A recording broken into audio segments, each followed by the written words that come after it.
எந்த ஒரு ஃபுட் கலருமே ஆட் பண்ணாமல் சூப்பரான கலர்ஃபுல் பிரியாணி பீட்ரூட் வச்சு சூப்பராக செய்யலாம். வாங்க எப்படி செய்கிறதுன்னு பார்க்கலாம். ஒரு குக்கரில் 3 டேபிள் ஸ்பூன் எண்ணெய் விட்டுட்டு எண்ணெய் காஞ்சதும் 2 பட்டை 3 கிராம்பு 1 ஸ்பூன் சோம்பு 2 ஏலக்காய் சேர்த்துட்டு அது பொரிஞ்சதுக்கப்புறமா நீளமாக கட் பண்ணி வச்சுருந்த பெரிய வெங்காயம் 1 சேர்த்துட்டு நல்லா வதக்கிக்கங்க. இப்போ வெங்காயம் ஓரளவுக்கு வதங்கினதுக்கப்புறமா 1.5 ஸ்பூன் அளவுக்கு இஞ்சி பூண்டு பேஸ்ட்டு சேர்த்துக்கங்க. இப்போ இஞ்சி பூண்டு பேஸ்ட்டு பச்சை வாசனை போகிற வரைக்கும் நல்லா வதக்கிக்கங்க. இப்போ 2 மீடியம் சைஸ் தக்காளியை கட் பண்ணி வச்சுருக்கேன், அதையும் அது கூட சேர்த்துட்டு நல்லா வதக்கிக்கலாம்.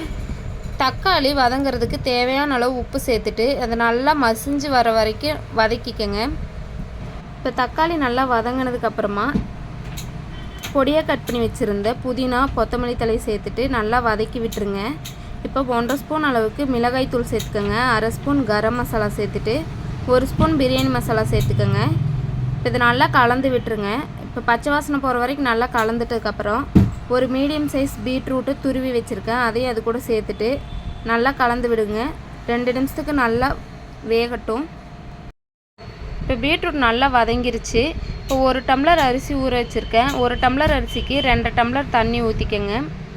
தேவையான அளவு உப்பு சேர்த்துட்டு ஒரு கொதி வந்ததுக்கப்புறமா குக்கர் மூடி போட்டு மூடி 2 விசில் விட்டுருங்க.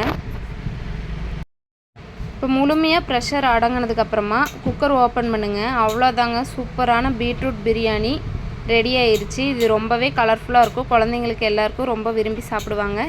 இதே மாதிரி ரெசிபிஸ் தெரிஞ்சுக்கணுன்னா நம்ம சேனலை மறக்காமல் சப்ஸ்கிரைப் பண்ணி வச்சுக்கோங்க. வேறு ஒரு ரெசிபியோடு பார்க்கலாம். பாய்.